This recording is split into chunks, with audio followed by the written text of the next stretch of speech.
Hello दोस्तों, स्वागत है आपका हमारे चैनल द लर्निंग लैब पर, जहां हम आपके लिए लेकर आए हैं उत्तर प्रदेश लेखपाल 2026 के मेंस पेपर के लिए प्रैक्टिस सीरीज। इस प्रैक्टिस सीरीज के प्रत्येक सेट पेपर में कितने क्वेश्चंस होने वाले हैं, क्या स्ट्रेटजी होने वाली है, उसके साथ में हम एक ब्रीफ इंट्रोडक्शन यहां पर हम देख लेते हैं। तो हमने आपके लिए तैयार किया है परीक्षा का एक मास्टर प्लान, जिसके अंतर्गत एक ब्लू प्रिंट है जिसमें आपको बताया जाता है कि कितने क्वेश्चंस आने वाले हैं, कितने अंक होंगे, क्या निगेटिव मार्किंग होगी या फिर नहीं होगी। तो आपका जो पेपर आने वाला है उसके अंतर्गत आपके 100 क्वेश्चंस आने वाले हैं टोटल, जिनका टाइप आपका क्या रहेगा, वस्तुनिष्ठ प्रश्न आपके रहने वाले हैं। तो ध्यान रखिएगा, टोटल आपके 100 क्वेश्चंस होंगे। क्या 100 क्वेश्चंस के अंतर्गत कितने मार्क्स का पेपर होने वाला है, तो 100 ही मार्क्स का आपका पेपर होने वाला है। तो टोटल जो नंबर है आपके पास वो आपके हैं 100। प्रत्येक सही क्वेश्चंस के लिए आपको 1 अंक दिया जाएगा। ध्यान रखना है, पेपर को सॉल्व करने के लिए आपके पास 2 घंटे का समय होगा, अर्थात आपके पास 120 मिनट का समय इसके अंतर्गत दिया जाएगा। क्या पेपर में आपकी नेगेटिव मार्किंग होगी या नहीं होगी, तो हाँ बिल्कुल, आप बिल्कुल सही जा रहे हैं। तो इसके अंतर्गत आपकी नेगेटिव मार्किंग का भी रखा गया है।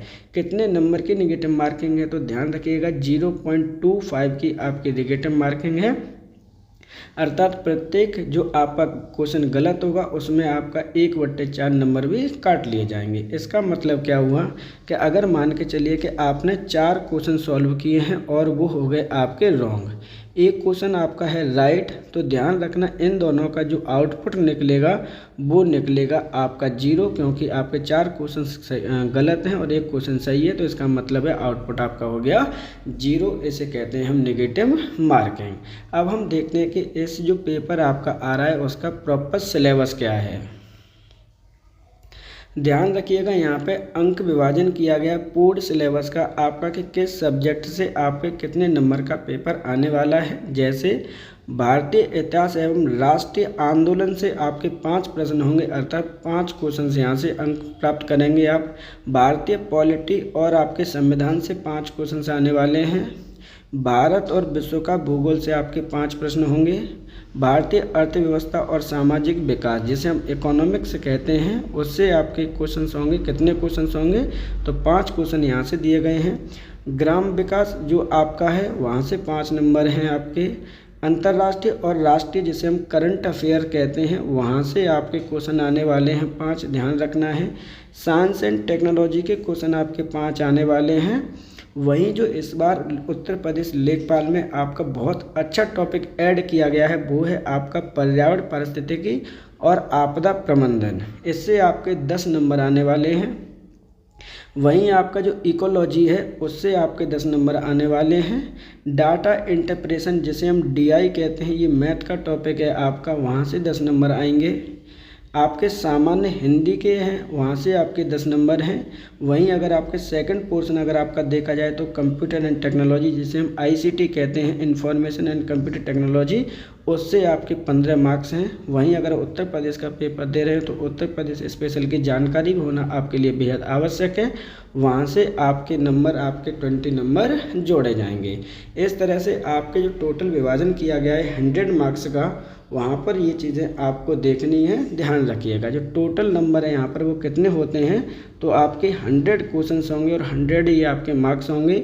इसके अंतर्गत आपको कौन से विषय पर कितना ध्यान देना है, कौन सा आपकी रणनीति होनी चाहिए, उसको यहाँ पर हमें डिस्कस करना है। तो जैसा कि हमने अपने सिलेबस में डिस्ट्रीब्यूट किया है कि आपके 100 मार्क्स का पेपर आना है और कौन कौन से सब्जेक्ट में कितने कितने मार्क्स गेन करने हैं, तो देखिए जो आपके लिए मास्टर स्ट्रोक होगा, गेम चेंजर होगा, वो कौन सा सब्जेक्ट आपका होगा। तो वो सबसे पहले आपका जो मास्टर स्ट्रोक होने वाला है वो है आपके उत्तर प्रदेश के सामान्य ज्ञान की जानकारी। अब ये आपका इम्पोर्टेंट क्यों है, क्योंकि यही पोर्शन है जो आपके 20 मार्क्स देने वाला है। सिर्फ एक सब्जेक्ट है आपका, और दूसरा सब्जेक्ट है आपका कंप्यूटर, जो कि आपको 15 मार्क्स गेन कराएगा। पर्यावरण एवं आपदा प्रबंधन है जो आपके 10 मार्क्स देगा। DI है आपका 10 मार्क्स देगा, हिंदी आपका 10 मार्क्स देगा। कुल मिला के अगर आपके 5 सब्जेक्ट ही आप पढ़ लेते हैं तो ये टोटली आपको 65 नंबर यहाँ से आपको मिल जाएंगे। अदरवाइज जो आपके 7 सब्जेक्ट हैं उनमें मात्र आपके 35 नंबर का पेपर है, अर्थात टोटल मिला के आपके 100 मार्क्स का पेपर आपका यहाँ पर होना है। तो आपको विशेषतर किस पर आपको अपना ध्यान देना है, तो आपको ध्यान देना है कंप्यूटर पर, आपको ध्यान देना है उत्तर प्रदेश पर, आपको ध्यान देना है पर्यावरण पर। अगर ये कोर सब्जेक्ट अगर आप 5 सॉल्व कर लें तो 65% नंबर आप यहाँ से गेन कर सकते हैं और यहीं से आपकी रणनीति, आपको फोकस करने की रणनीति आपकी बढ़ेगी। आगे चलते हैं और क्या क्या आपको सटीकता बरतनी है अपने पेपर को सॉल्व करने में। आपको जो अपना मैनेजमेंट टाइम बनाना है, क्योंकि आप सभी को पता है कि जो ऑलरेडी जो आपका समय प्रबंधन करना है आपको डाटा इंटरप्रिटेशन सॉल्व करने में, तो आपको सिर्फ 120 मिनट मिल रहे हैं जिसमें आपको 100 प्रश्नों को सॉल्व करना है। तो जो आपका DI है आपका ध्यान रखिएगा, इसको अच्छे तरीके से सॉल्व करना है। यहाँ पर आप इसको बार बार सॉल्व करिए डाटा इंटरप्रिटेशन को, और आपकी रणनीति क्या होनी चाहिए, कब आपको सॉल्व करना है, तो ध्यान रखना है डाटा इंटरप्रिटेशन को सबसे लास्ट में सॉल्व करिएगा, क्योंकि आपके जो 90 नंबर हैं वो सिर्फ और सिर्फ इस बेस पे डिपेंड है कि आपको आता है या फिर नहीं आता, उसमें आपको अपना टाइम वेस्ट नहीं करना है। वहीं बात करते हैं आपके सटीकता की, ध्यान रखना है लेखपाल की अगर अब बात की जाए तो 2.5% की आपकी क्या है नेगेटिव मार्किंग है, यहाँ आपको बचना है, क्योंकि जो आपका 2023 का अगर आपने फाइनल रिजल्ट देखा होगा, जिन बच्चों की सटीकता आई थी उनका ही सिलेक्शन हुआ है। उस समय आपका जो फाइनल रिजल्ट गया था वो 83 पर आपका गया था। जनरल की जो आपकी रैंक थी या कह सकते हैं कैटेगरी आपका क्वालिफिकेशन के लिए इतने नंबर कंपलसरी थे। तो जो गेम चेंजर आपके लिए होने वाले हैं वो है उत्तर प्रदेश की GK, कंप्यूटर, ये चीज़ों को अभ्यास बार बार आपको करना है, ध्यान रखना है। कंप्यूटर अगर आपने BPO का पेपर दे रखा है, अगर आपने जूनियर असिस्टेंट का पेपर दे रखा है, अदरवाइज आपने लेखपाल का पेपर तो आप देने वाले ही हैं। ध्यान रखिएगा ये जो पोर्शन है आपके काफ़ी ज़्यादा मार्क्स के, आपके 35 मार्क्स के आए थे और इन्होंने ही पूरा का पूरा खेल बदल दिया था अपने पूरे पेपर का। अब हम बात कर लेते हैं उस चीज़ की जो यहाँ पर हमें स्टार्ट करनी है अपनी प्रैक्टिस सीरीज की। ध्यान रखिएगा इस प्रैक्टिस सीरीज के अंतर्गत आपके प्रैक्टिस सेट बनाए जाएंगे कि सेट नंबर जो 1 आपका आज स्टार्ट होगा उसके अंतर्गत आपके 80 मार्क्स का पेपर हमने यहाँ पे सॉल्व कराया है। अब 80 मार्क्स का पेपर सॉल्व कराने के अंतर्गत कौन सा पोर्शन आपका छोड़ा गया है, तो जो आपका छोड़ा गया है वो है आपका DI और हमने छोड़ दिया है आपका हिंदी। ध्यान रखिएगा ये 2 टॉपिक आपके छोड़े गए हैं, क्योंकि जो आपके 80 मार्क्स का पेपर है वो आपका यहाँ पे सॉल्व कराया जाना इस प्रैक्टिस सीरीज के अंतर्गत रखा जाएगा। तो ये तो आपकी स्ट्रेटजी है, इस चीज़ को आप फॉलो कर लीजिए जिससे कि आप अपने अच्छा एक सिलेक्शन ले सकें। और इस चीज़ का आपको ध्यान रखना है कि 21 मई 2026 को आपका पेपर है और उस समय बहुत अच्छे मार्क्स आपको गेन करने हैं। तो आप अच्छे मार्क्स गेन करने के लिए आप हमसे जुड़े रहिए प्लीज़। अगर आपने चैनल को सब्सक्राइब नहीं करा है तो प्लीज़ सब्सक्राइब जरूर कर लीजिएगा। नोटिफिकेशन प्राप्त करने के लिए आप बेल आइकन को प्रेस करना बिल्कुल मत भूलिएगा, जिससे कि ईजिली टाइम पर आपको नोटिफिकेशन प्राप्त हो जाए। मैं फिर से रिपीट कर रहा हूँ कि ये जो प्रैक्टिस सीरीज है प्रत्येक पेपर में आपके 80 मार्क्स का आपका पेपर सॉल्व कराया जाएगा। तो चलते हैं आज के अपने पहले प्रश्न पर। ग्राम प्रधान के संबंध में कौन सा कथन सही नहीं है? वह ग्राम पंचायत की अध्यक्षता करता है। ग्राम प्रधान का चुनाव लड़ने की न्यूनतम आयु 18 वर्ष होती है। वह ग्राम सभा की अध्यक्षता करता है। वह सिंचाई समिति की अध्यक्षता करता है, या फिर इनमें से कोई नहीं। देखिए इंपॉर्टेंट क्वेश्चन है, अगर आप लेखपाल की तैयारी कर रहे हैं तो आपके जो ग्राम पंचायत से संबंधित जितने भी कंसेप्ट है वो आप पे क्लियर होने चाहिए। क्वेश्चन में आपसे बोला गया है कि जो आपका ग्राम प्रधान है उसके संबंध में कौन सा कथन आपका गलत है या फिर सही नहीं है। तो सही आंसर है ऑप्शन नंबर 2, ग्राम प्रधान का चुनाव लड़ने के लिए न्यूनतम आयु आपकी 18 वर्ष होनी चाहिए। ये स्टेटमेंट आपका क्या है, गलत है, क्योंकि ग्राम प्रधान का चुनाव लड़ने की जो न्यूनतम आयु है वो 18 वर्ष ना होकर कितने वर्ष है आपकी 21 वर्ष है। जबकि जो अदर ऑप्शन दे रखे हैं वो सभी सही है, क्योंकि ग्राम पंचायत की अध्यक्षता आपके प्रधान के द्वारा की जाती है, ग्राम सभा की अध्यक्षता प्रधान के द्वारा की जाती है, शिक्षा समिति का अध्यक्ष भी आपका ग्राम प्रधान होता है। तो इस प्रकार जो सही आंसर है वो है ऑप्शन नंबर 2, क्योंकि ग्राम प्रधान का चुनाव लड़ने की आयु आपकी 21 वर्ष है, ना कि आपकी 18 वर्ष। भारतीय संविधान के किस अनुच्छेद के तहत स्थानीय निकाय में महिलाओं को आरक्षण प्रदान किया गया है? अनुच्छेद नंबर 243 का डी, अनुच्छेद 243 आई, अनुच्छेद 243 के, अनुच्छेद 243 सी, या फिर इनमें से कोई नहीं। मोस्ट इम्पोर्टेंट क्वेश्चन है, ध्यान रखिएगा, यहाँ से क्वेश्चन आपके पूछे ही जाते हैं। क्वेश्चन में आपसे बोला गया है कि किस अनुच्छेद के तहत स्थानीय निकाय में महिलाओं को आरक्षण प्रदान किया गया है? तो सही आंसर है ऑप्शन नंबर आपका 1 हो जाएगा। अनुच्छेद नंबर 243 के डी में महिलाओं को आरक्षण प्रदान किया गया है, ध्यान रखिएगा। अब कितने % का आरक्षण प्रदान किया गया है इसके अंतर्गत, तो ध्यान रखना है, इसमें आपके 33% का आरक्षण प्रदान किया गया है, या फिर जो भी कुल सीटें होंगी उसका 1/3 आरक्षण प्रदान किया गया है महिलाओं को। अब यहाँ के अलावा जो अदर ऑप्शन दे रखे हैं उन्हें भी समझ लीजिए, क्योंकि इम्पोर्टेंट है। अनुच्छेद 243 जो आपका दे रखा है वो स्टेट फाइनेंस कमीशन से आपका संबंधित है, राज्य वित्त आयोग से आपका संबंध है, ये चीज़ आपको ध्यान रखनी है। वहीं अगर हम की बात करते हैं अनुच्छेद नंबर 243 का के, तो ये आपका राज्य चुनाव आयोग से आपका संबंध है, ये चीज़ें आपको याद करनी है, इम्पोर्टेंट है, ध्यान रखिएगा। वहीं अगर हम 243 के सी की बात करते हैं तो ये आपकी जो नगर पंचायत है या फिर स्थानीय पंचायत है उनकी संरचना से आपका संबंध रखता है। तो इस प्रकार जो सही आंसर है वो है ऑप्शन नंबर 1। उत्तर प्रदेश पंचायती राज अधिनियम 1947 के अंतर्गत कितने प्रतिशत महिलाओं को आरक्षण प्रदान किया गया है? 25%, 33%, 40%, 50%, या फिर इनमें से कोई नहीं। देखिए ध्यान से, उत्तर प्रदेश पंचायती राज अधिनियम 1947 के संदर्भ में पूछा गया है कि कितने प्रतिशत आरक्षण आपका प्रदान किया गया है। इम्पोर्टेंट क्वेश्चन है आपका। सही आंसर है ऑप्शन नंबर आपका यहाँ पर 2 हो जाएगा। 33% आपका आरक्षण प्रदान किया गया है। और इसका प्रावधान कहाँ पे किया गया है तो ध्यान रखिएगा, भारतीय संविधान का आर्टिकल नंबर 243 का अगर आप डी पढ़ते हैं तो वहाँ पर इसका प्रावधान दे रखा है। अब बात करते हैं उत्तर प्रदेश पंचायती राज अधिनियम 1947 की, जिसे हम उत्तर प्रदेश पंचायत राज एक्ट 1947 कहते हैं।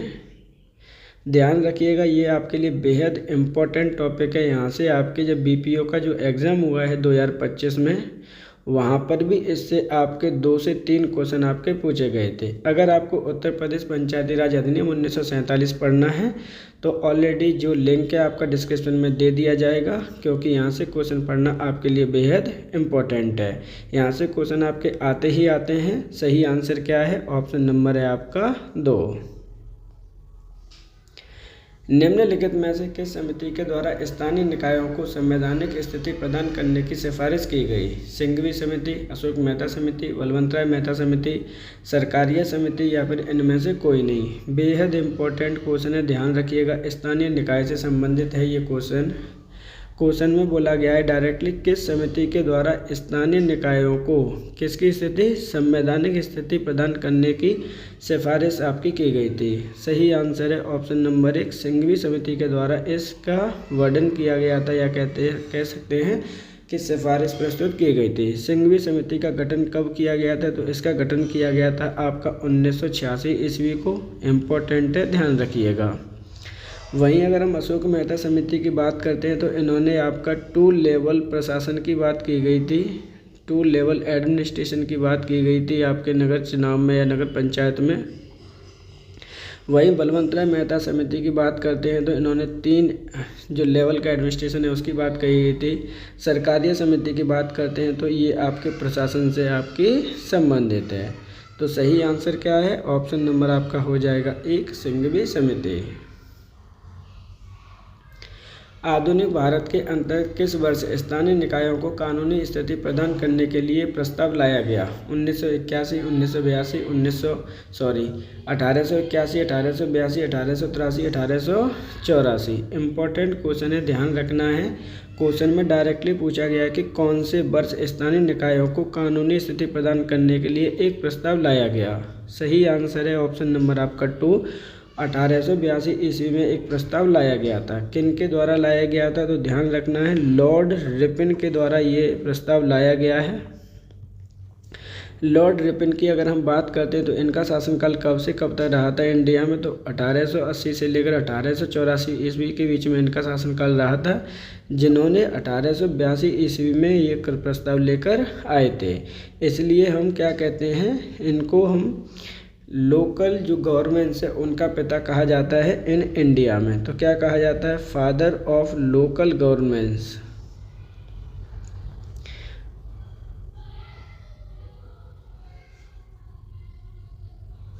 इन इंडिया, ये चीज़ आपको याद रखना है, ध्यान रखिएगा, एक एक पॉइंट आपके लिए बेहद महत्वपूर्ण है। तो लॉर्ड रिपन के द्वारा ये प्रस्ताव लाया गया था 1882 ईस्वी में, ध्यान रखना है। सही आंसर क्या है? ऑप्शन नंबर आपका 2। निम्नलिखित में से कौन सा आपका सुमेलित है? देखिए यहाँ पर आपके प्राचीन इतिहास से संबंधित क्वेश्चन है, इम्पोर्टेंट है। हड़प्पा सभ्यता से संबंधित ये क्वेश्चन है, जिसमें आपकी एक साइटें दे रखी हैं। यहाँ पर पूछा गया कि कौन सा आपका सम्मिलित है? कालीबंगा पंजाब, राखीगढ़ी हरियाणा, उल्लास जम्मू कश्मीर, लोथल राजस्थान, या फिर इनमें से कोई नहीं। तो यहाँ पे जो सही आंसर है वो है ऑप्शन नंबर आपका 2, राखीगढ़ी हरियाणा। राखीगढ़ी आपका हरियाणा में स्थित है, यही क्वेश्चन पूछा गया था। जबकि कालीबंगा कहाँ पर है? ध्यान रखना है, कालीबंगा आपका राजस्थान में है। हुलास आपका कहाँ पर है? तो ये आपका यूपी में है। और लोथल कहाँ पर है? तो ये आपका एक डॉकयार्ड है जो कि आपका गुजरात में स्थित है, ध्यान रखना है, इम्पोर्टेंट है। ये आपका एक पोर्ट है आपका लोथल। तो इस प्रकार सही आंसर है ऑप्शन नंबर आपका यहाँ पर 2। निम्नलिखित में से कौन सम्मिलित है? देखिए यहाँ पे क्वेश्चन पूछा गया है कि आपकी घटनाएं दे रखी हैं, जिसमें ये पूछा गया है कि कौन सा इनमें से आपका सम्मिलित घटना है। जलियांवाला हत्याकांड 1920, असहयोग आंदोलन 1919, दांडी मार्च यात्रा 1942, साइमन कमीशन 1928, या फिर इनमें से कोई नहीं। अब यहाँ पे जो क्वेश्चन का सही आंसर है वो क्या होगा? वो है ऑप्शन नंबर आपका 5, इनमें से कोई नहीं। क्योंकि देखिए ध्यान से समझना है, जलियांवाला हत्याकांड की घटना आपके 1919 ईस्वी में हुई है, असहयोग आंदोलन 1920 में हुआ है, दांडी मार्च यात्रा आपके 1930 ईस्वी में हुई थी। जबकि साइमन कमीशन का जो गठन है आपका वो कब हुआ था? ध्यान रखना है, 1927 ईस्वी में इसका गठन हुआ था। भारत में आगमन 1928 ईस्वी में हुआ था। तो इस प्रकार जो सही आंसर होगा वो है ऑप्शन नंबर 5। निम्नलिखित में से कौन सी घटना सर्वप्रथम घटित हुई थी? यहाँ पर डायरेक्टली क्वेश्चन आपसे पूछा गया है कि निम्नलिखित में से सर्वप्रथम कौन सी घटना घटित हुई है? तराइन का द्वितीय युद्ध, पानीपत का प्रथम युद्ध, मोहम्मद बिन कासिम का भारत आगमन, प्लासी का युद्ध, या फिर इनमें से कोई नहीं। एक एक करके इनके बारे में समझते हैं, फिर हम अपना आंसर आइडेंटिफाई करते हैं। तराइन का द्वितीय युद्ध जो हुआ था वो 1192 ईस्वी में हुआ था। पानीपत का प्रथम युद्ध आपका 1526 ईस्वी में हुआ है। जबकि मोहम्मद बिन कासिम आपका 712 ईस्वी में आया था भारत। और प्लासी का युद्ध जो हुआ है वो 1757 में हुआ है। तो इस प्रकार जो सही आंसर होगा वो कौन सा होगा? ऑप्शन नंबर 3 होगा। मोहम्मद बिन कासिम भारत में सर्वप्रथम आपका आया था और यही घटना सर्वप्रथम आपकी घटित हुई थी। सही आंसर है ऑप्शन नंबर आपका 3। निम्नलिखित में से किस शासनकाल के अंतर्गत नगर निगम की प्रथम बार स्थापना की गई थी? चोल साम्राज्य, पांड्यन साम्राज्य, विजयनगर साम्राज्य, मैसूर साम्राज्य, या फिर इनमें से कोई नहीं। बेहद इंपॉर्टेंट क्वेश्चन है आपका। प्राचीन जो इतिहास हम पढ़ते हैं उसमें ये दे रखा है कि किस शासनकाल में आपके सर्वप्रथम नगर निगमों की स्थापना की गई थी। सही आंसर है ऑप्शन नंबर आपका 1, चोल साम्राज्य के अंतर्गत। निम्नलिखित में से किसे शेर ए मैसूर कहा जाता है? टीपू सुल्तान, हैदर अली, औरंगजेब, मोहम्मद बिन कासिम या फिर इनमें से कोई नहीं? तो ध्यान रखना है, शेर ए मैसूर किसे कहा जाता है? सही आंसर है ऑप्शन नंबर आपका 1 टीपू सुल्तान। ध्यान रखिएगा, इसके पिता का क्या नाम था? तो इसके पिता का नाम आपका हैदर अली था। और ये कहाँ का राजा था? तो ये आपका मैसूर का राजा था। ये चीज़ आपको याद रखनी है। सही आंसर क्या होगा? Option number 1। भारतीय संविधान के अंतर्गत नीति निर्देशक तत्वों की अवधारणा किस देश से ग्रहण की गई है? आयरलैंड, संयुक्त राज्य अमेरिका, ग्रेट ब्रिटेन, रूस या फिर इनमें से कोई नहीं? बेहद इंपॉर्टेंट क्वेश्चन है, ध्यान रखिएगा। यहाँ पर डायरेक्टली आपसे पूछा गया है कि भारतीय संविधान के नीति निर्देशक तत्व किस देश से ग्रहण किए गए हैं? सही आंसर है ऑप्शन नंबर 1 आयरलैंड से हमने इनको ग्रहण किया है। अब इनका वर्णन भारतीय संविधान में कहाँ पे दे रखा है? तो ध्यान रखना है, भाग नंबर 4 में इनका वर्णन किया गया है। आर्टिकल नंबर की अगर हम बात करते हैं कहाँ से कहाँ तक वर्णन है, तो 36 से लेकर 51 तक इनका वर्णन किया गया है। जबकि संयुक्त राज्य अमेरिका की अगर हम बात करते हैं तो हमने यहाँ से ली है अपनी प्रस्तावना, हमने लिया है यहाँ से मौलिक अधिकार। एक एक चीज़ आपको याद होनी चाहिए, ध्यान रखना है, क्योंकि ये जो स्रोत हैं आपके आते हैं क्वेश्चन को बनकर। ग्रेट ब्रिटेन की बात करें तो यहाँ से हमने ली है संसदीय प्रणाली। देखिए यहाँ पर आपको डिटेल में इसलिए पढ़ाया जा रहा है क्योंकि आप उन चीज़ों को समझ सकें और याद कर सकें। वहीं अगर हम रूस की बात करते हैं तो रूस से हमने क्या लिया है? तो मौलिक कर्तव्य रूस से हमने लिए हैं। ये चीज़ें भी आपको याद करनी है। तो इस प्रकार जो सही आंसर है वो क्या होगा? ऑप्शन नंबर होगा 1 आयरलैंड से हमने नीति निर्देशक तत्व लिए हैं। निम्नलिखित में से किस अनुच्छेद के तहत भारतीय संसद के गठन की बात कही गई है? अनुच्छेद 78, अनुच्छेद 52, अनुच्छेद 108, अनुच्छेद 124 या फिर इनमें से कोई नहीं? देखिए डायरेक्टली क्वेश्चन आपसे पूछा गया है कि जो आपका भारतीय संसद है उसका गठन किस अनुच्छेद के तहत आपका प्रावधान किया गया है। जब इस तरह के क्वेश्चन आते हैं आपके लिए बेहद इंपॉर्टेंट हो जाते हैं, ध्यान रखिएगा। अब जब इसका हम आंसर निकालते हैं तो क्या आंसर आएगा वो आपको पता करना है।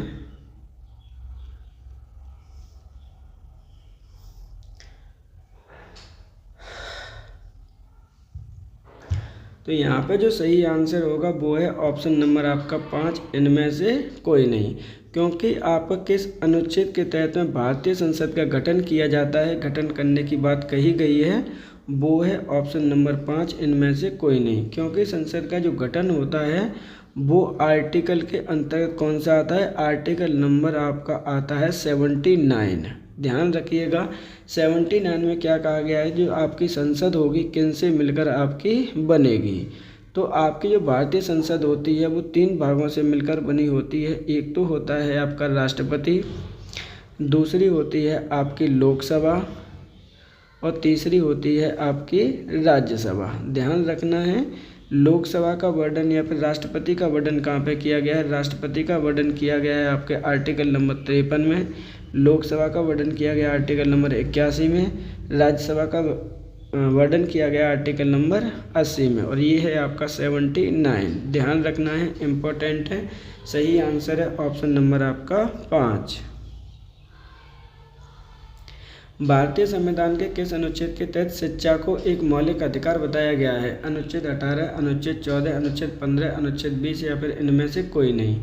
बेहद इम्पोर्टेंट क्वेश्चन है आपका, ध्यान रखिएगा। किस अनुच्छेद के तहत शिक्षा को एक मौलिक अधिकार आपका बताया गया है? तो सही आंसर है ऑप्शन नंबर 5 इनमें से कोई नहीं। क्योंकि जो शिक्षा का मौलिक अधिकार बताया गया है वो है आपका आर्टिकल नंबर 21। ध्यान रखिएगा, आर्टिकल नंबर 21 के ए में वर्णन किया गया है कि आपका 6 से लेकर 14 वर्ष के बच्चों को जो आपकी एजुकेशन होगी वो बिल्कुल फ्री ऑफ कॉस्ट दी जाएगी। ये चीज़ें आपको याद रखनी है, इम्पोर्टेंट है, ध्यान रखिएगा। तो सही आंसर क्या है? ऑप्शन नंबर आपका 5। भारतीय संविधान के किस अनुच्छेद के तहत राष्ट्रपति को देश में आपातकाल घोषित करने का अधिकार प्राप्त है? अनुच्छेद 324, अनुच्छेद 352, अनुच्छेद 370, अनुच्छेद 368 या फिर इनमें से कोई नहीं? बेहद इंपॉर्टेंट क्वेश्चन है, फैक्ट इसके समझते हैं एक एक करके हम। किस अनुच्छेद के तहत राष्ट्रपति को देश में आपातकाल लगाने की आज्ञा मिली है या अधिकार प्राप्त है, तो सही आंसर है ऑप्शन नंबर आपका हो जाएगा 2। 352 के अंतर्गत राष्ट्रपति आपातकाल की घोषणा कर सकता है। ये अधिकार प्राप्त है राष्ट्रपति को, लेकिन राष्ट्रपति किन अनुच्छेद के तहत कौन सा आपका आपातकाल घोषित कर सकता है। अगर हम बात करते हैं आर्टिकल नंबर 352 की, तो एक एक करके हम सभी को एक्सप्लेन करेंगे यहाँ पे। और एक आर्टिकल है आपका 356 और एक आर्टिकल है आपका 360। ध्यान रखिएगा, एक एक चीज़ इम्पोर्टेंट है, ये क्वेश्चन आपका आ चुका है, ध्यान रखना है। आर्टिकल नंबर 352 के अंतर्गत अगर कोई हम पर, पूरे इंडिया पर या किसी इंडिया के भाग पर कोई बाहरी आक्रमण कर देता है, तो राष्ट्रपति उसके लिए क्या कर सकता है, आपातकाल की घोषणा कर सकता है। यहाँ पर आर्टिकल नंबर 356 में किसी राज्य में आंतरिक अशांति हो जाती है, क्या हो जाती है, आंतरिक अशांति हो जाती है, तो भी आपका घोषणा कर सकता है आपका राष्ट्रपति। वहीं आपके ये होता है आपका वित्तीय आपातकाल, क्या है, वित्तीय आपातकाल की घोषणा कर सकता है आपका राष्ट्रपति अनुच्छेद नंबर 360 के अंतर्गत। लेकिन इंडिया में अभी कभी भी वित्तीय आपातकाल नहीं लगा है, ये चीज़ आपको याद रखनी है। अब हम बात करते हैं अदर ऑप्शन के बारे में। 324 किसके बारे में दे रखा है, तो 324 जो दे रखा है Indian commission of election, ECI के बारे में ये दे रखा है, ध्यान रखना है, इलेक्शन कमीशन ऑफ इंडिया के बारे में। 370 ये आपका रिप्लेस कर दिया गया है, जम्मू कश्मीर से संबंधित है ये। 368 आपका संविधान संशोधन से आपका संबंधित है। तो ये चीज़ें अभी आपको लर्न करनी है। सही आंसर है इस प्रकार ऑप्शन नंबर आपका 2।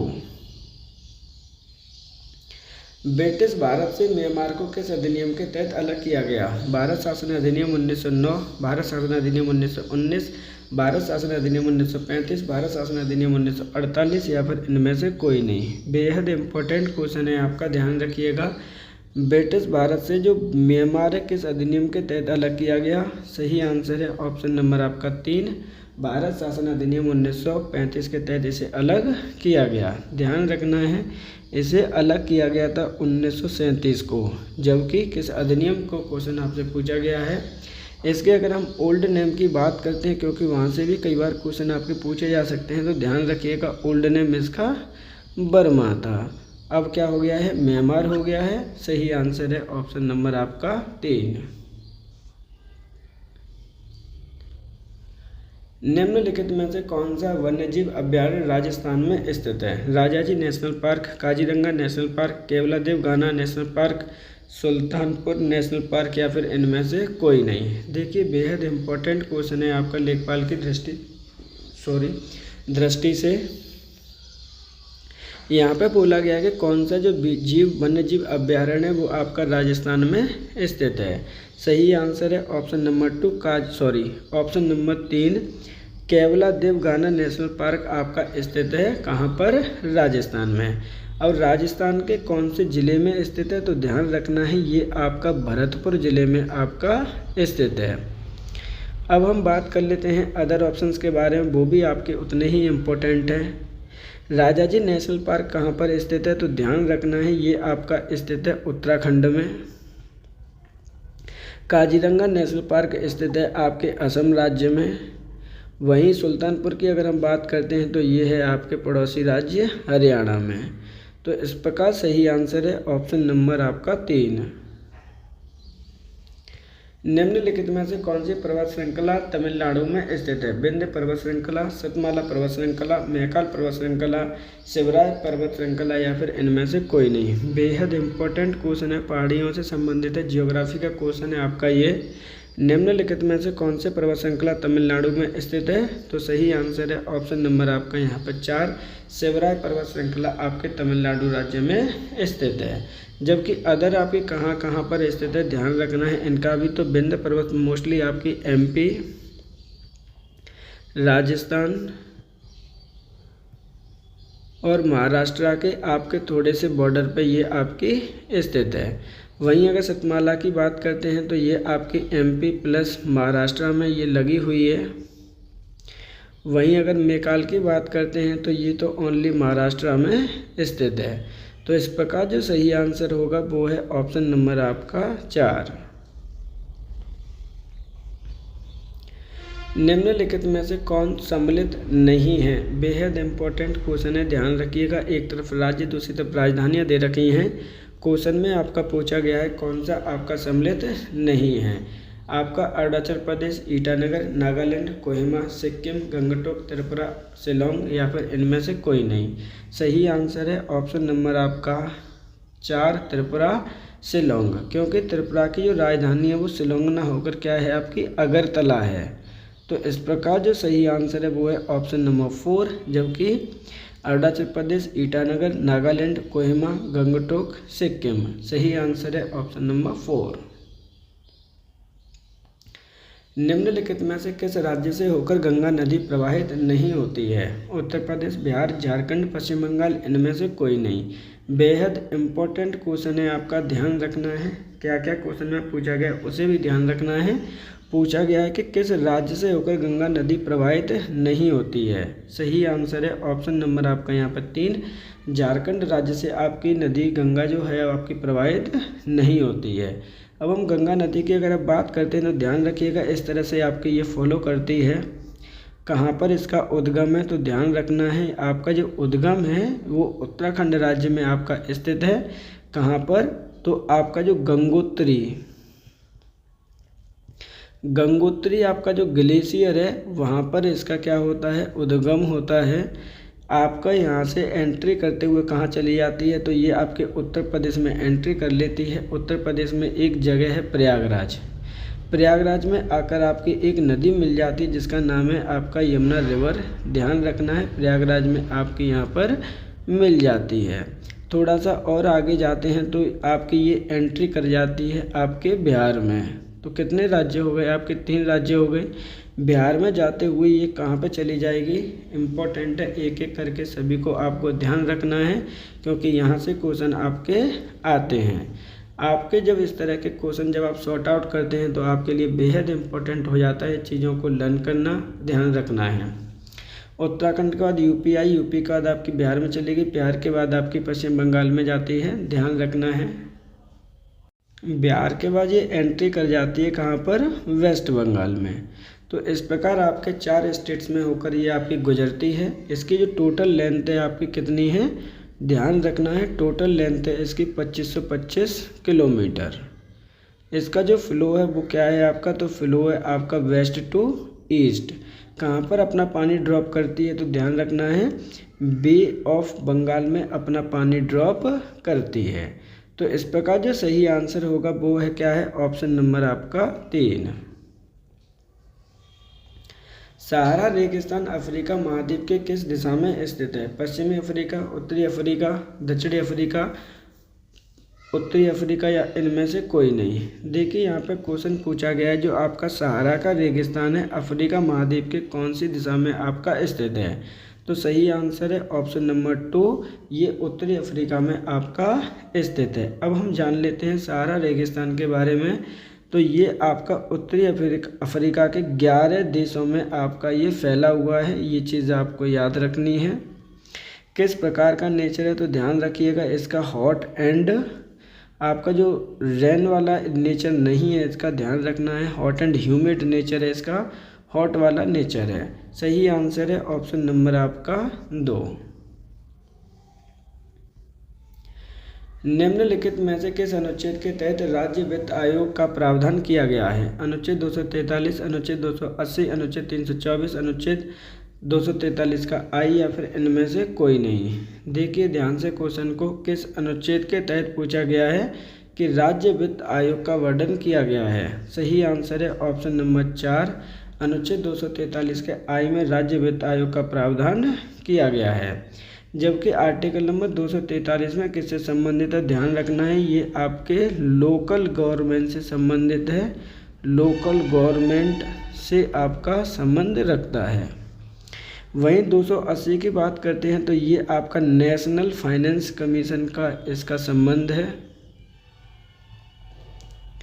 जिसे हम राष्ट्रीय वित्त आयोग कहते हैं, उसका संबंध है इससे। जबकि आपका ये ECI से संबंधित है, इलेक्शन कमीशन ऑफ इंडिया से। सही आंसर है ऑप्शन नंबर 2।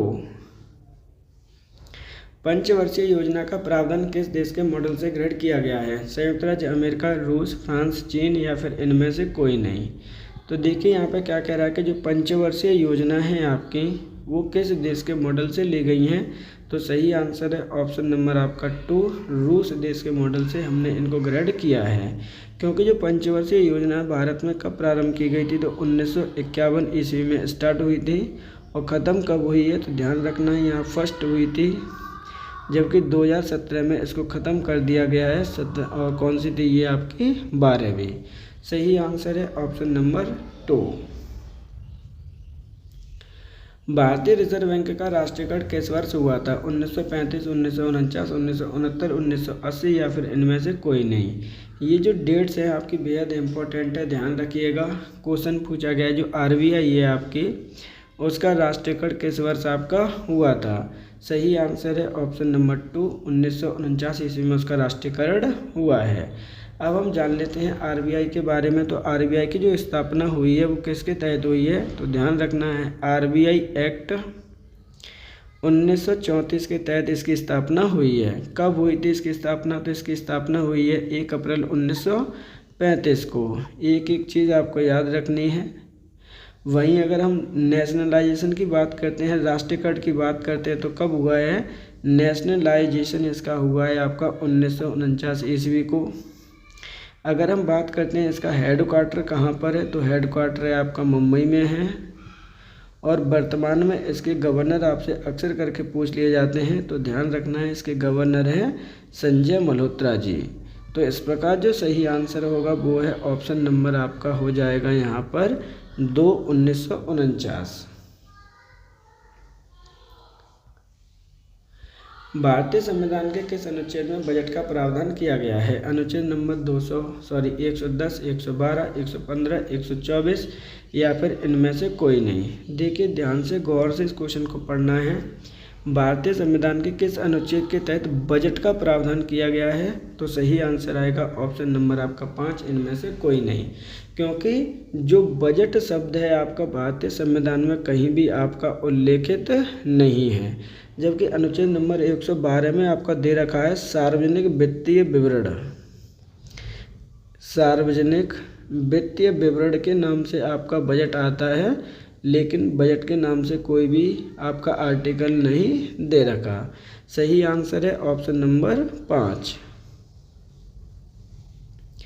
भारतीय जीवन बीमा निगम की स्थापना कब हुई थी? 1949, 1955, 1964, 1969 या फिर इनमें से कोई नहीं। देखिए यहाँ पे भारतीय जीवन बीमा निगम की जो स्थापना हुई है वो है ऑप्शन नंबर 2, 1955 ईस्वी में इसकी स्थापना हुई थी। ये आपकी है क्या? तो ध्यान रखना है ये आपकी एक इंश्योरेंस कंपनी है। ध्यान रखिएगा, बीमा करती है हेल्थ वगैरह का। तो ये आपकी क्या है? इंश्योरेंस कंपनी है, जिसका हेडक्वार्टर कहाँ पर है? तो जिसका हेडक्वार्टर है आपके मुंबई में। तो सही आंसर है इस प्रकार ऑप्शन नंबर 2। किसान क्रेडिट कार्ड योजना कब प्रारंभ की गई थी? 1996, 1998, 1999, 2002 या फिर इनमें से कोई नहीं। बेहद इम्पोर्टेंट क्वेश्चन है, ध्यान रखिएगा। किसान क्रेडिट कार्ड योजना कब प्रारंभ की गई थी आपकी? तो ऑप्शन सही हो जाएगा यहाँ पे सही है ऑप्शन नंबर आपका 2, 1998 ईस्वी में इसे प्रारंभ किया गया था। ध्यान रखना है इस तरह के क्वेश्चन आपके आते हैं। सही आंसर है ऑप्शन नंबर आपका 2।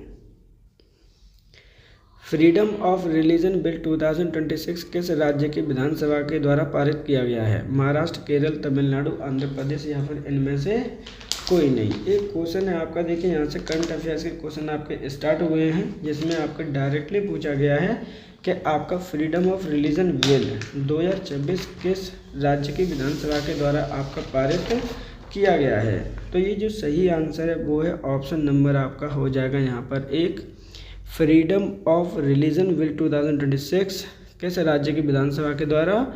तो सही आंसर है ऑप्शन नंबर 1, महाराष्ट्र की विधानसभा के द्वारा इसे पारित किया गया है। अगर हम बात करते हैं रिलीजन के तौर पे कि रिलीजन क्या है, तो ध्यान रखना है इसका जो संबंध है वो है आर्टिकल नंबर 25, और उसमें कहा गया है कि कोई भी व्यक्ति किसी भी रिलीजन को मान सकता है। ध्यान रखना है, इम्पोर्टेंट है। इसके अंतर्गत आपका पारित क्या किया गया है, इसके अंतर्गत पारित किया गया है कि अगर आपने किसी भी व्यक्ति के साथ में कोई भी फोर्सफुली उसका धर्म चेंज कराया है, कोई भी आपने उस व्यक्ति के साथ में फ्रॉड किया है, मान के चलिए कि गलत तरीके से आपने उससे शादी की है, अगर आपकी आइडेंटिटी कुछ और है और उसे कुछ बताया गया है, या फिर कह सकते हैं कुछ आपके अलरमेंट आपका किया गया है, तो उसके तहत भी आपको सज़ा हो सकती है। इन दोनों में या तीनों के अंतर्गत आपका कोई भी व्यक्ति अगर अपराधी घोषित कर दिया जाता है, क्या कर दिया जाता है, अपराधी घोषित कर दिया जाता है, तो आपको 7 ईयर की जेल प्लस 1 लाख रुपए का जुर्माना भी साथ ही साथ में आपका हो सकता है, या फिर दोनों चीज़ें कंसीडर की जा सकती हैं। सही आंसर है कुल मिला के ऑप्शन नंबर 1।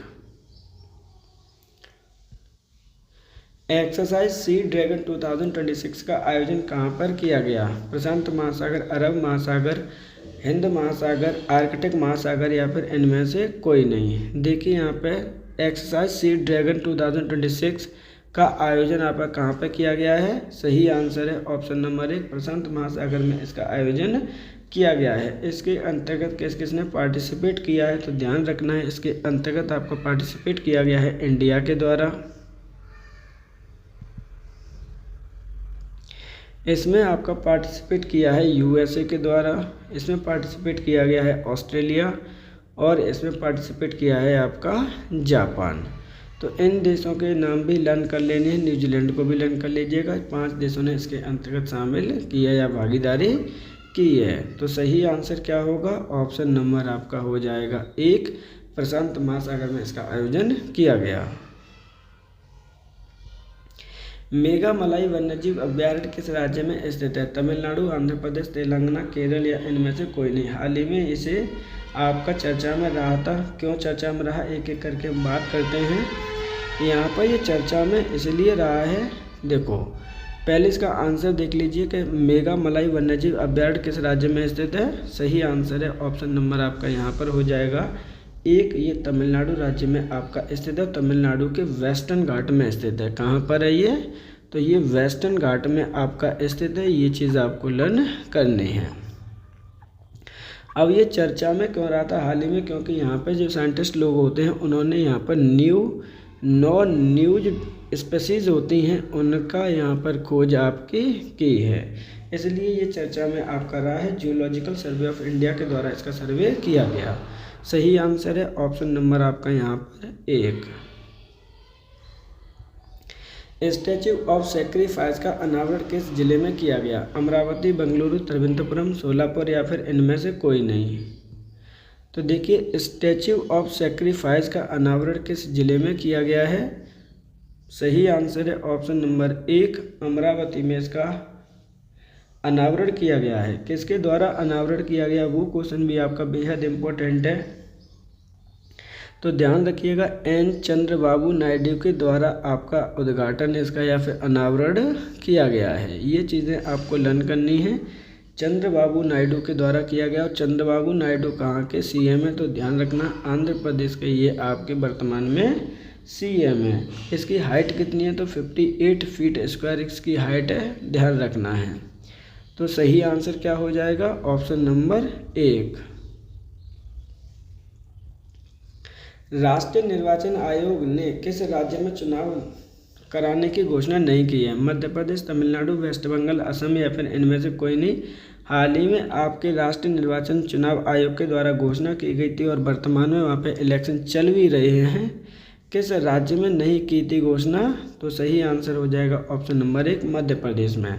जबकि वर्तमान में आपके तमिलनाडु, वेस्ट बंगाल, असम में आपकी घोषणा की गई है चुनाव की। सही आंसर है ऑप्शन नंबर 1।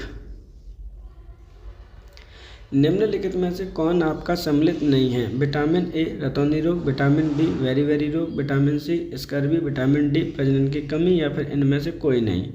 देखिए बेहद इम्पोर्टेंट क्वेश्चन है जिसमें पूछा गया कौन आपका सम्मिलित नहीं है। तो सही आंसर है ऑप्शन नंबर 4, विटामिन डी की कमी से प्रजनन की कमी नहीं होती है। जबकि ये जो रोग होता है वो होता है विटामिन के की कमी से, जबकि विटामिन डी की कमी से आपका जो रोग होता है वो होता है आपका रिकेट्स। ध्यान रखना है, इम्पोर्टेंट क्वेश्चन है। जबकि अदर ऑप्शन आपके सही हैं। विटामिन ए की कमी रतौंधी, विटामिन बी वेरी वेरी, विटामिन सी आपका स्कर्वी। निम्नलिखित में से ध्वनि का मात्रक क्या है। देखिए जब कितना अच्छा क्वेश्चन आपका आया हुआ है। यहाँ से क्वेश्चन पहले भी आपके आए हैं। पास्कल, जूल, डेसिबल, सेकंड, इनमें से कोई नहीं। सही आंसर है ऑप्शन नंबर आपका 3, डेसिबल आपके ध्वनि का मात्रक है। जबकि पास्कल किसका मात्रक है, तो ध्यान रखना है ये आपका एक प्रेशर का मात्रक है। जूल किसका मात्रक है, तो ये आपका वर्क एंड एनर्जी का है। ध्यान रखना है, इम्पोर्टेंट क्वेश्चन है आपका और इस तरह के क्वेश्चन आपके पूछे जाते हैं। सेकंड की अगर हम बात करें तो ये आपका टाइम का है। तो सही आंसर है ऑप्शन नंबर 3। वेग परिवर्तन की दर क्या कहलाती है। बल, त्वरण, दाब, संवेग या फिर इनमें से कोई नहीं। तो वेग परिवर्तन की दर हमेशा क्या कहलाएगी। सही आंसर है ऑप्शन नंबर आपका 2, त्वरण आपकी कहलाती है। निम्नलिखित में से कौन सी गैस मार्स गैस भी कहलाती है। Nitrogen, methane, carbon dioxide, nitrogen या फिर इनमें से कोई नहीं। इम्पोर्टेंट क्वेश्चन है, ध्यान रखिएगा। डायरेक्टली पूछा गया कि मीथेन गैस कौन सी है इनमें से। तो सही आंसर है ऑप्शन नंबर आपका 2, जो मीथेन गैस होती है वो आपकी मार्स गैस कहलाती है। इसका फॉर्मूला क्या होता है, ध्यान रखना है। CH4 इसका फॉर्मूला होता है। और ये कहाँ पर पाई जाती है, तो ध्यान रखना ये मार्सी लैंड में आपकी पाई जाती है। तो सही आंसर क्या है, ऑप्शन नंबर आपका 2। निम्नलिखित में से एल्यूमिनियम का अयस्क क्या है। बॉक्साइट, हेमेटाइट, गैलेना, क्वार्ट्ज या फिर इनमें से कोई नहीं। देखिए यहाँ पर इम्पोर्टेंट क्वेश्चन है आपका। एल्यूमिनियम का पूछा गया कि कौन सा एल्यूमिनियम का अयस्क है। सही आंसर है ऑप्शन नंबर आपका 1, बॉक्साइट। जो बॉक्साइड है आपका, इसका फॉर्मूला क्या होता है, तो फॉर्मूला होता है Al2O3.2H2O। ध्यान रखिएगा, इसी से आपका एक्चुअल में एल्यूमिनियम प्राप्त किया जाता है। तो सही आंसर है ऑप्शन नंबर 1।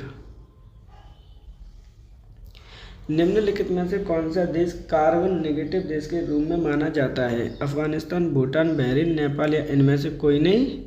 तो यहाँ पर जो क्वेश्चन बोला गया कौन सा देश कार्बन नेगेटिव देश कहलाता है, तो सही आंसर है ऑप्शन नंबर 2, भूटान। ध्यान रखिएगा ये अपना पड़ोसी देश है।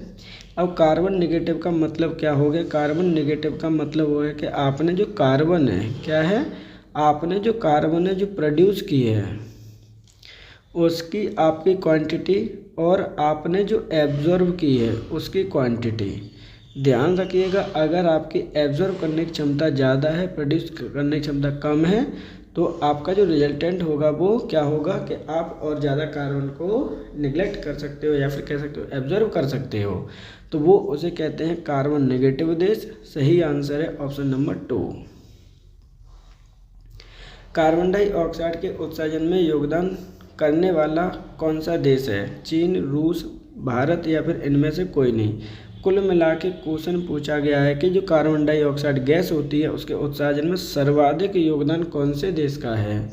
सही आंसर है ऑप्शन नंबर आपका 1, चीन जो देश है उसका सर्वाधिक योगदान है। ध्यान रखिएगा, सही आंसर है ऑप्शन नंबर 1। मानव की कौन सी क्रिया जलवायु से सर्वाधिक प्रभावित होती है। मत्स्य उद्योग, निर्माण, खनन, कृषि या फिर इनमें से कोई नहीं। तो मानव की जो सबसे ज़्यादा क्रिया जलवायु से प्रभावित होती है वो है ऑप्शन नंबर आपका 4, जो कृषि उद्योग होता है सर्वाधिक आपका इससे प्रभावित होता है। सही आंसर रहेगा ऑप्शन नंबर 4। निम्नलिखित में से जलवायु परिवर्तन के खगोलीय सिद्धांतों से संबंधित नहीं है। देखिए यहाँ पे डायरेक्टली क्वेश्चन क्या पूछा गया है, अच्छा क्वेश्चन है, पर्यावरण से संबंधित है। यहाँ पे बोला गया कि जो जलवायु परिवर्तन है उसमें खगोलीय सिद्धांतों का संबंध आपका नहीं है। तो सही आंसर है ऑप्शन नंबर 4, सौर विकिरण। क्योंकि एक एक करके अगर हम समझते हैं तो पृथ्वी की कक्षा की उत्केंद्रता डिपेंड करती है, गोल्डन अक्ष पर झुकाव डिपेंड करेगा, पृथ्वी से अपसूर और उपसूर की ऊर्जा भी आपकी डिपेंड करेगी। सही आंसर है ऑप्शन नंबर आपका यहाँ पर 4, क्वेश्चन पूछा गया था संबंधित नहीं है। निम्नलिखित में से किसने सुझाया था कि पृथ्वी का धुरी पर अवस्था बदलना जलवायु परिवर्तन का एक कारक है? Robert Hooke, George Simpson, Chamberlain, Moulton, Milankovitch या फिर इनमें से कोई नहीं। देखिए यहाँ पर बोला गया है किसने ये बताया था कि पृथ्वी की धुरी पर अवस्था बदलने से भी जलवायु परिवर्तन का एक कारक है। तो सही आंसर है ऑप्शन नंबर 4, मोलिटन मेलानकोविच। निम्नलिखित में से किसे जलवायु परिवर्तन का क्रायोजेनिक संकेतक प्राप्त किया जाता है? आयस्कोर, वृक्षवलय वृद्धि, जीवाश्म पराग, एवोपरेटर निक्षेप या फिर इनमें से कोई नहीं। बेहद इंपॉर्टेंट क्वेश्चन है, आपका ध्यान रखिएगा।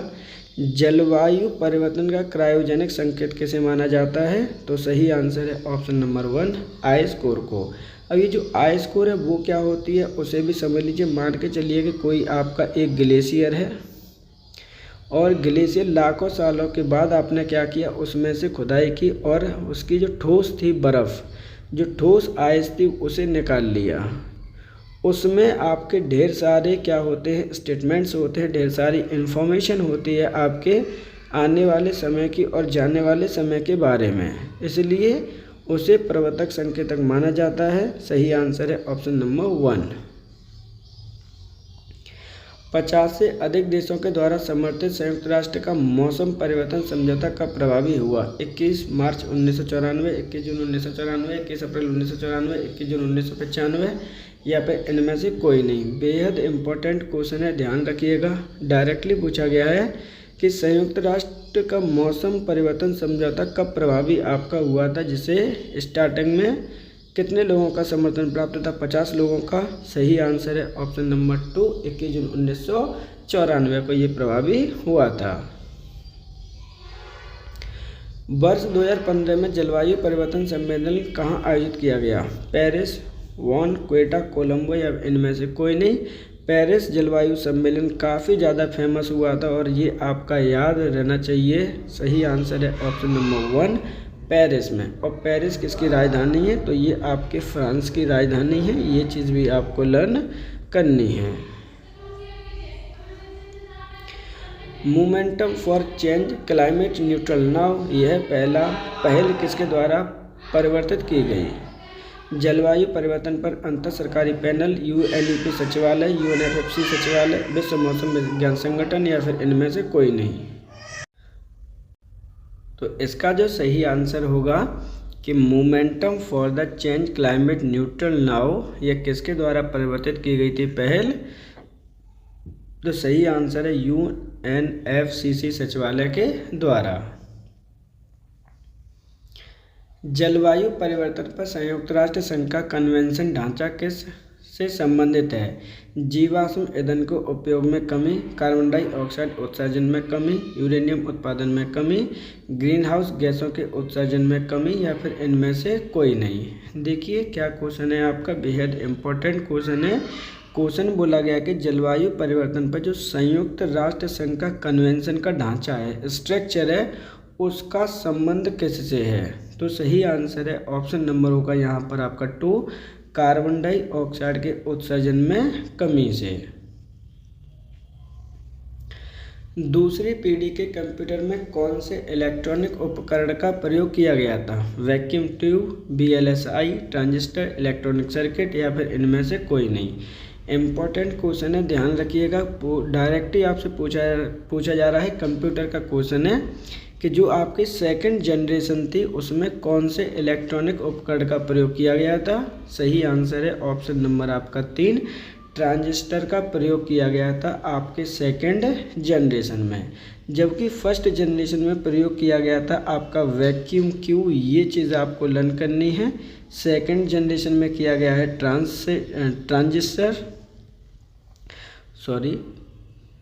ट्रांजिस्टर।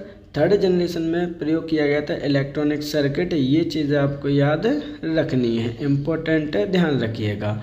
सही आंसर क्या होगा? Option number 3।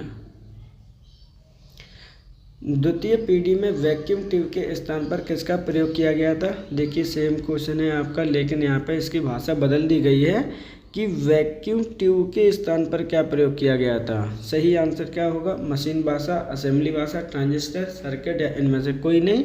तो सही आंसर होगा option number 3। Intel 8085 micro processor किस जनरेशन का है? प्रथम, द्वितीय, तृतीय, चतुर्थ या इनमें से कोई नहीं। तो इंटेल 8085 जो माइक्रो प्रोसेसर है, ट्रांजिस्टर जिसे हम कहते हैं, सही आंसर होगा ऑप्शन नंबर 2, सेकंड जनरेशन का इसका संबंध है। ऑपरेटिंग सिस्टम का इस्तेमाल कब हुआ? प्रथम पीढ़ी, द्वितीय पीढ़ी, तृतीय पीढ़ी, चतुर्थ पीढ़ी या फिर इनमें से कोई नहीं। तो देखिए यहाँ पे जो ऑपरेटिंग सिस्टम होता है उसका इस्तेमाल सर्वप्रथम हुआ था ऑप्शन नंबर 2, द्वितीय पीढ़ी में। ध्यान रखिएगा, इम्पोर्टेंट क्वेश्चन है, यहाँ से क्वेश्चन आपके बनते ही बनते हैं।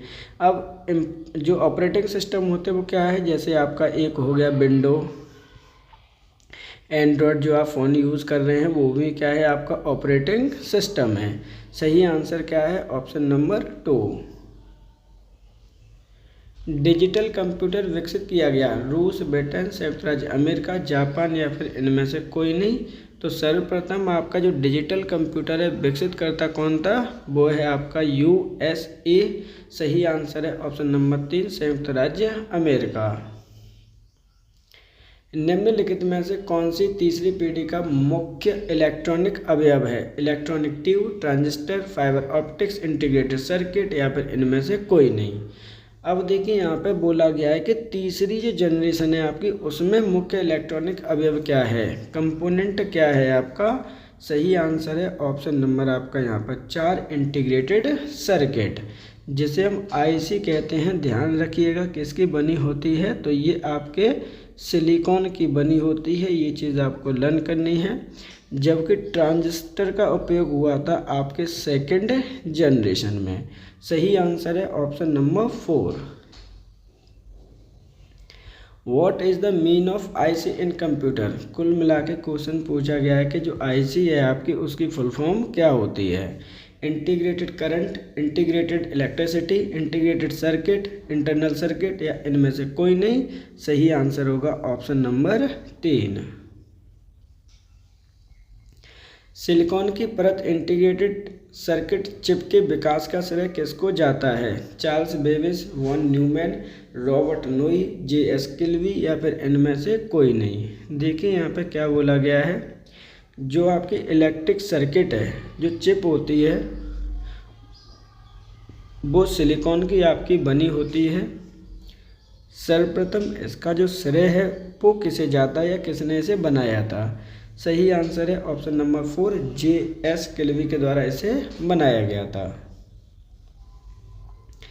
IC का वर्गीकरण का आधार है? ट्रांजिस्टर की संख्या, उत्पादक कंपनी, कंप्यूटर का प्रकार, डायोड की संख्या या इनमें से कोई नहीं। ध्यान रखना है जो IC का आपका वर्गीकरण का आधार है वो है ऑप्शन नंबर आपका 1, ट्रांजिस्टर की संख्या पर आपका डिपेंड करता है। और ट्रांजिस्टर कब प्रयोग किया गया था? तो ये प्रयोग किया गया था आपके सेकंड जनरेशन में।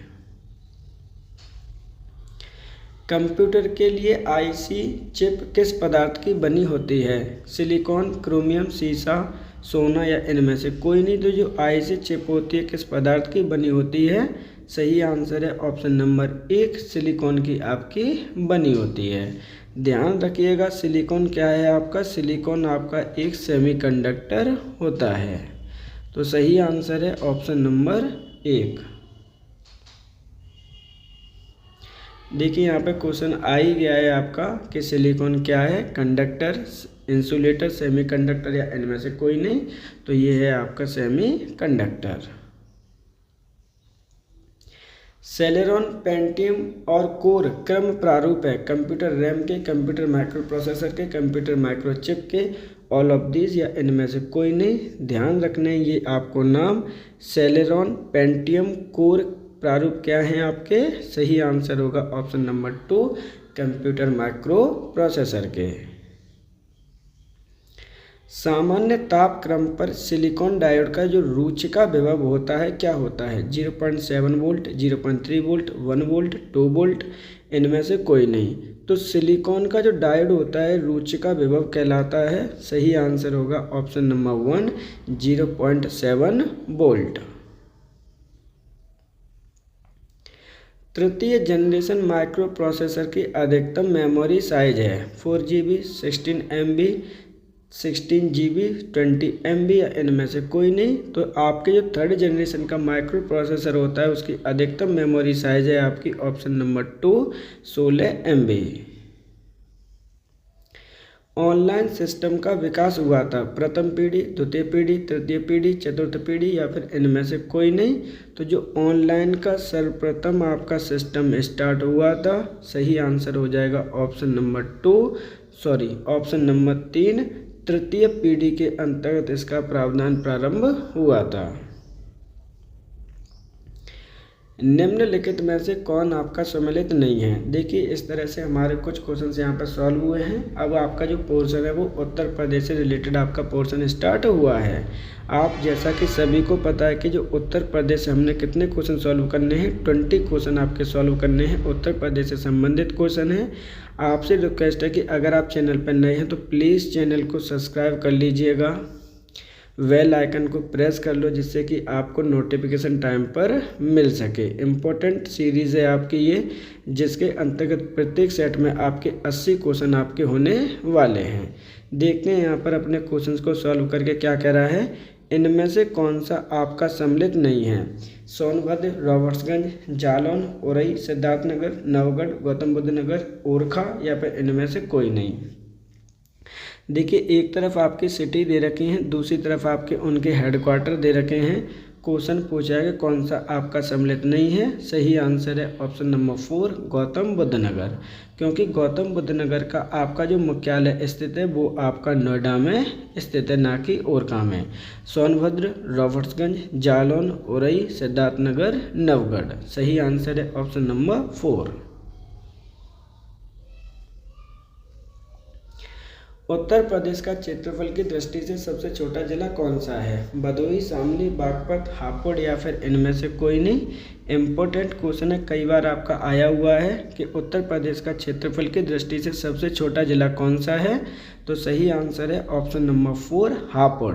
ध्यान रखिएगा हापुड़ जो आपका जिला है उसका कितना क्षेत्रफल है, तो इसका मात्र 660 वर्ग किलोमीटर स्क्वायर का इसका क्षेत्रफल है। ये आपका सबसे स्मॉलेस्ट जिला है, ध्यान रखिएगा। तो सही आंसर क्या है ऑप्शन नंबर 4। क्षेत्रफल की दृष्टि से सबसे बड़ा जिला कौन सा है। सोनभद्र, हरदोई, सीतापुर, लखीमपुर खीरी या फिर इनमें से कोई नहीं। तो ध्यान रखना है उत्तर प्रदेश का क्षेत्रफल की दृष्टि से सबसे बड़ा जिला कौन सा है। सही आंसर है ऑप्शन नंबर 4 लखीमपुर खीरी। निम्नलिखित में से किस जिले की सीमा लखनऊ से नहीं लगती। हरदोई, उन्नाव, बाराबंकी, हमीरपुर या फिर इनमें से कोई नहीं। अब जब इस तरह के क्वेश्चन आपके आते हैं तो ध्यान रखिएगा, आप लोगों को प्रत्येक जिले की सीमा आपको लर्न होनी चाहिए कि कौन से जिले की सीमा किस राज्य से, किस देश से, किस जिले से आपकी सम्मिलित हो रही है। क्वेश्चन पूछा गया कौन से जिले की सीमा लखनऊ से नहीं लगती है, तो सही आंसर है ऑप्शन नंबर आपका 4 हमीरपुर की सीमा आपकी लखनऊ से नहीं लगती। जबकि हरदोई की, उन्नाव की और बाराबंकी तीनों जिलों की सीमा आपके लखनऊ से लगती है, ध्यान रखिएगा। सही आंसर है ऑप्शन नंबर 4।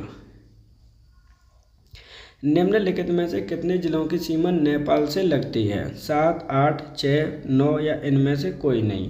पहले हम इस क्वेश्चन को सॉल्व करने से पहले देख लेते हैं कि कौन कौन से जिले उत्तर प्रदेश की सीमा के नेपाल से लगते हैं। तो ध्यान रखिएगा, ये मान के चलिए कि आपका उत्तर प्रदेश का एक ओरल मैप है जहाँ पर आपका नेपाल आपका स्थित है, जो अंतर्राष्ट्रीय सीमा आपका बनाता है। मैं जो जिलों की क्रमबद्ध संख्या है वो कहाँ से लेके जा रहा हूँ, ध्यान रखिएगा, वेस्ट टू ईस्ट लेके जा रहा हूँ और ये क्रम आपको भी लर्न करना है। सबसे पहले यहाँ पे जो मिलता है वो है आपका पीलीभीत, कि पीलीभीत के साथ में आपकी सीमा लगती है। पीलीभीत के साथ सीमा लगती है आपके लखीमपुर खीरी की। उसके बाद जो सीमा लगती है वो लगती है आपके बहराइच की। बहराइच के बाद सीमा लगती है आपके श्रावस्ती की। श्रावस्ती के बाद है आपका बलरामपुर। बलरामपुर के बाद है आपका सिद्धार्थनगर। ध्यान रखना है, एक एक पॉइंट आपके लिए इम्पोर्टेंट है।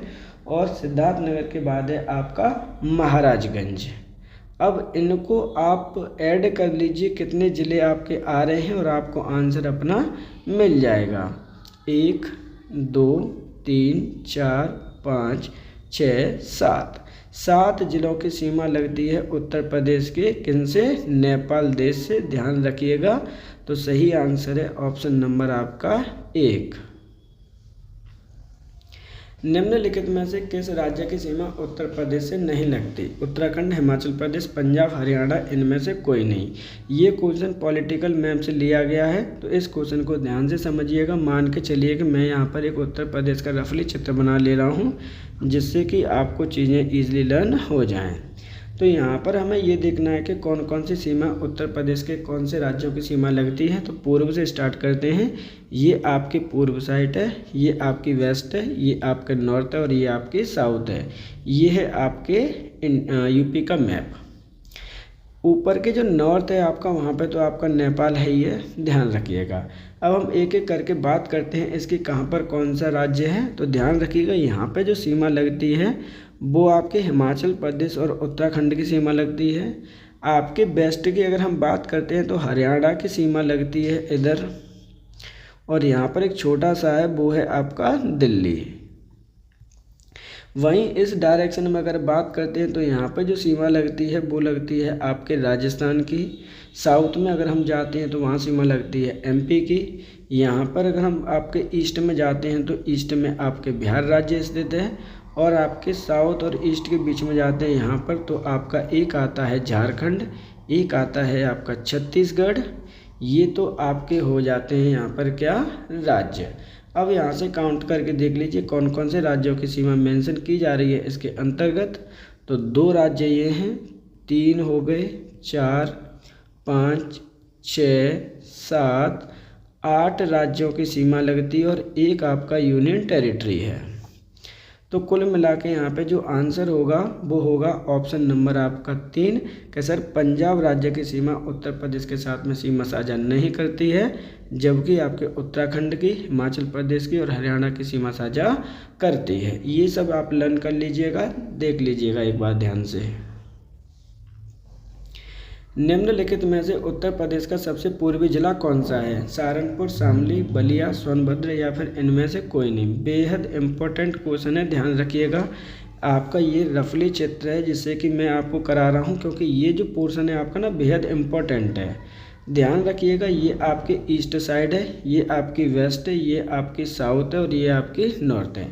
ईस्ट साइड में जो सबसे ईस्ट वाला ज़िला है वो है आपका बलिया है, साउथ में है आपका सोनभद्र है, और आपके जो नॉर्थ में है वो है आपका सहारनपुर है, और आपका इधर है आपका शामली। तो ये ज़िले आपको लर्न करने हैं, ध्यान रखिएगा, इम्पोर्टेंट है। एक एक करके हम बात कर लेते हैं। क्वेश्चन पूछा गया है कि उत्तर प्रदेश का सबसे पूर्वी जिला कौन सा होगा? तो सही आंसर है ऑप्शन नंबर 3 बलिया जिला। जो अदर ऑप्शन दे रखे हैं उन्हें भी देख लीजिए। सहारनपुर हो जाएगा नॉर्थ में, ये हो जाएगा वेस्ट में, ये हो जाएगा ईस्ट में और ये हो जाएगा आपका साउथ में। चारों ही आपको याद करने हैं। सही आंसर है ऑप्शन नंबर 3। उत्तर प्रदेश के किस साथ के साथ अंतर्राष्ट्रीय सीमा बनाता है? भूटान, नेपाल, चीन, बांग्लादेश या इनमें से कोई नहीं। इम्पोर्टेंट फैक्ट है, याद कर लीजिएगा। किस देश के साथ में अंतर्राष्ट्रीय सीमा बनाता है? सही आंसर है ऑप्शन नंबर आपका 2 नेपाल देश के साथ में। ध्यान रखना है, नेपाल देश के साथ में उत्तर प्रदेश के कितने ज़िले सीमा बनाते हैं? तो 7 ज़िले आपके सीमा बनाते हैं। कौन सी डायरेक्शन में ये स्थित है? तो ये आपके नॉर्थ डायरेक्शन में आपका स्थित है। सही आंसर है ऑप्शन नंबर आपका 2। ये आपके इसकी राजधानी काठमांडू है, ये भी आप लर्न कर लेंगे। सही आंसर है ऑप्शन नंबर 2। उत्तर प्रदेश सरकार के द्वारा उर्दू को कब द्वितीय राजकोषीय भाषा आपने घोषित किया है? क्वेश्चन इम्पोर्टेंट है, ध्यान रखिएगा। डायरेक्टली क्या बोला गया है? उत्तर प्रदेश सरकार के द्वारा उर्दू को कब द्वितीय राजकीय भाषा घोषित किया गया? 1980, 1985, 1989, 1998 या इनमें से कोई नहीं। तो सही आंसर है ऑप्शन नंबर 2 1989 में। तो आपकी प्रथम राजकीय भाषा क्या है? ध्यान रखना है, प्रथम राजकीय भाषा आपकी हिंदी है, दूसरी आपकी उर्दू है। तो सही आंसर है ऑप्शन नंबर 3। उत्तर प्रदेश राजकीय दिवस कब मनाया जाता है? 24 जनवरी, 25 जनवरी, 26 जनवरी, 30 जनवरी या इनमें से कोई नहीं। तो ध्यान रखना है, यहाँ पे जो क्वेश्चन पूछा गया है कि उत्तर प्रदेश में राजकीय दिवस कब मनाया जाता है, तो सही आंसर है ऑप्शन नंबर 1, 24 जनवरी को। ऐसा क्यों? क्योंकि जैसा कि आप जानते हैं कि 1937 से लेकर 1950 ईस्वी तक जो उत्तर प्रदेश का नाम था वो क्या था? आपका संयुक्त प्रांत था। लेकिन 1950 में ही यानी 24 जनवरी 1950 को उत्तर प्रदेश का नाम क्या हो गया था? उसका नाम आपका उत्तर प्रदेश हो गया था। किससे बदलकर? संयुक्त प्रांत से बदलकर। इसलिए आपका जो राजकीय दिवस आपका प्रारंभ कर दिया गया 2018 से, इसे मनाना शुरू कर दिया गया है। सही आंसर है ऑप्शन नंबर 1। निम्नलिखित में से उत्तर प्रदेश का राजकीय वृक्ष क्या है? देखिए इस तरह के क्वेश्चन आपके आते हैं, ध्यान रखिएगा। राजकीय वृक्ष क्या है? बरगद, आम, अशोक, पीपल या इनमें से कोई नहीं। तो सही आंसर है ऑप्शन नंबर 3। आपके जो अशोक का पेड़ है वो राजकीय वृक्ष है उत्तर प्रदेश का, जबकि आपका जो बरगद है वो आपका नेशनल ट्री है। तो सही आंसर है ऑप्शन नंबर आपका 3। 1858 ईस्वी में उत्तर प्रदेश की राजधानी क्या थी? आगरा, कानपुर, प्रयागराज, लखनऊ या फिर इनमें से कोई नहीं। तो 1858 ईस्वी में उत्तर प्रदेश की राजधानी क्या थी? सही आंसर है ऑप्शन नंबर 3, प्रयागराज। ध्यान रखिएगा, समय समय पर इसकी राजधानी बदलती गई हैं। आगरा भी राजधानी रहा है, प्रयागराज राजधानी रहा है और लखनऊ भी राजधानी करंट में भी है। सही आंसर है ऑप्शन नंबर 3।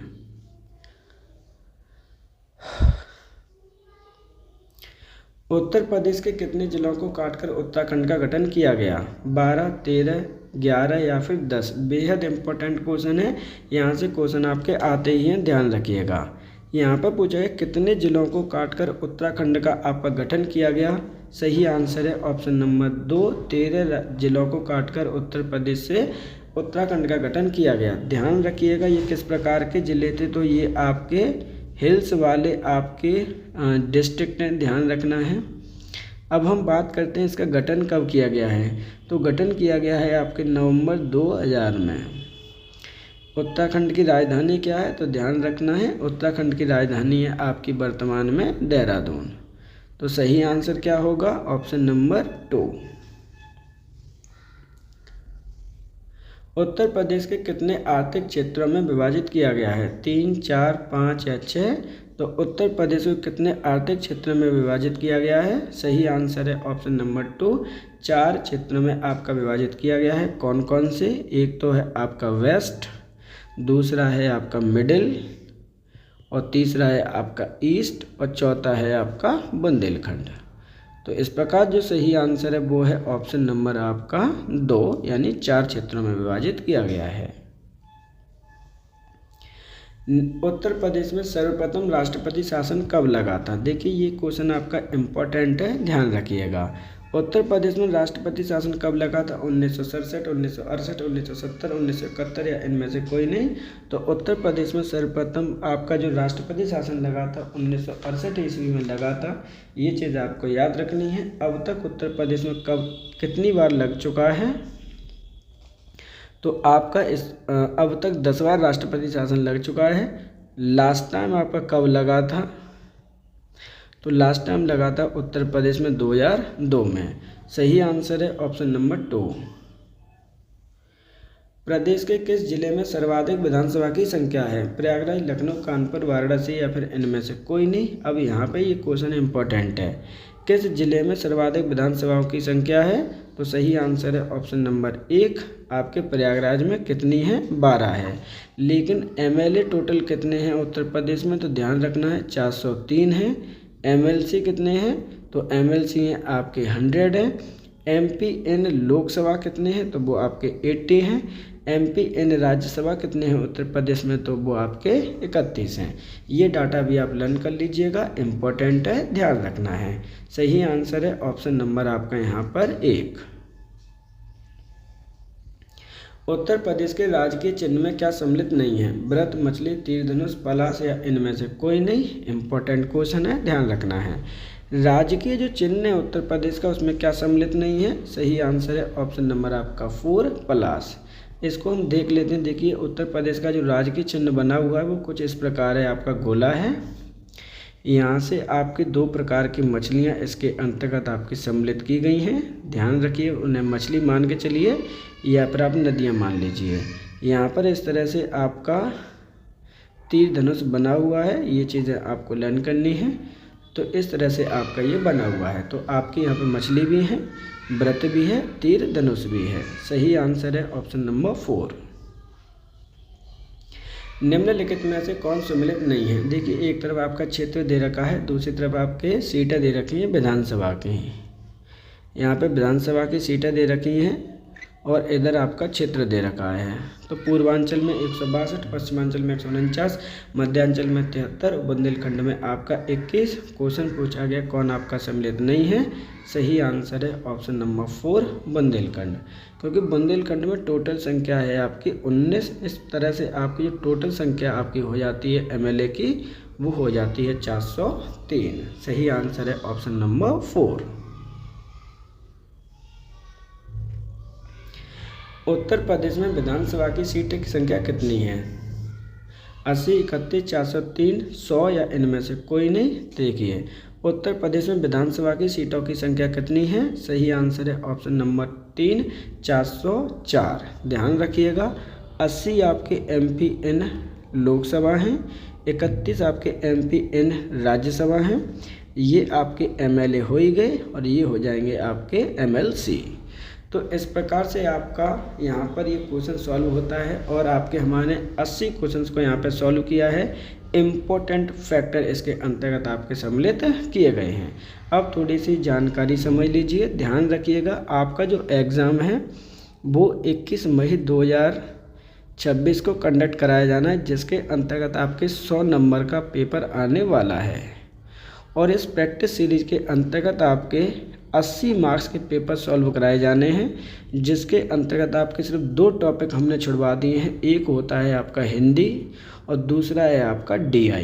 ये 2 टॉपिक मैं इसमें कवर नहीं कराऊंगा।